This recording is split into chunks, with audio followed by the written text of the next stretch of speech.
د شاه محمود قریشي زړه خارښ کوي. تازه بیا د افغانستان او طالبانو په اړه نړیوالې ټولنې ته څه ویلي دي؟ څه وړاندیز ورته کړی دی؟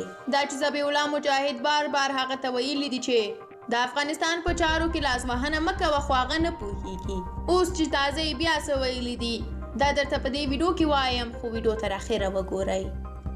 شاه محمود قریشي د ملګرو ملتونو د عمومي اسمبلۍ په څنډه کې له اسوسییټډ پریس خبري اژانس سره په یو ځانګړي مرکې کې ویلي دي چې تر دې وروسته بیا نړیواله ټولنه کولی شي چې له طالب مشرانو سره مخامخ خبرې وکړي.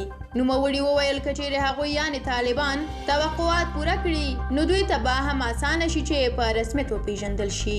دا هغه څه دي چې طالبان اړتیا ورته لري.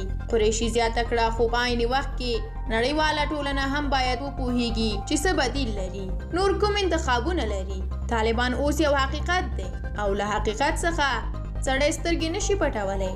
هغه د چهارشنبې په ورځ په دغه مرکه کې وویل چې پاکستان له نړیوالې ټولنې سره د یو سوله ییز او باثباته افغانستان په غوښتنه کې همغږی دی چې هلته نور د ترهګرۍ لپاره هیڅ خلا پاتې نشي، او طالبان هم باید تضمین کړي چې د افغانستان خاوره به هیڅکله د یو بل هیواد پر ضد ونه کاریږي. هغه زیاته کړه خو موږ وایو چې په دې هڅه کې مو حقیقت بین واوسئ، هڅه وکړئ نوښتګر واوسئ.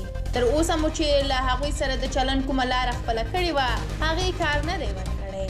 هغه وویل طالب مشرانو نه په انتظاراتو کې باید یو ټول شموله حکومت د بشري حقونو په ځانګړې توګه د ښځو او نجونو د حقونو تضمین شامل وي. هغه زیاته کړه چې د دې کار لپاره کیدای شي نړیواله ټولنه د طالبانو حکومت په اقتصادي او بیا رغونې برخه کې د مرستې له لارې تشویق کړي. نوموړي وویل نړیوال صندوق او نور هیوادونه باید ژر تر ژره د افغان حکومت کنګل شوې شتمنۍ ازادې کړي تر څو دغه پیسې په افغانستان کې د وضعیت په نورمالېدو کې مرسته وکړي.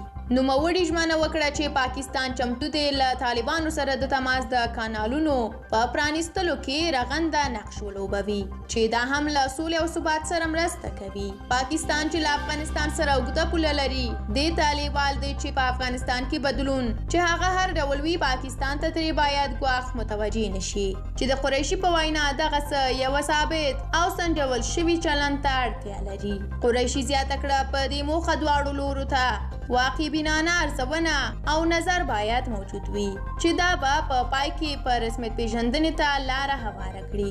قریشي په خپله دې مرکه کې زیاته کړې ده چې ښه خبره ده چې طالبان خبرو ته غوږ ږدي او د هغه څه پر وړاندې چې د ګاونډیانو او یا نړیوالې ټولنې لخوا ورته ویل کیږي ډیر حساس نه دي. هغه وویل دا سمه ده چې هغوی په خپل کابینه کې تر اوسه ښځینه نه لري، خو وبه ګورو چې وضعیت څنګه کیږي.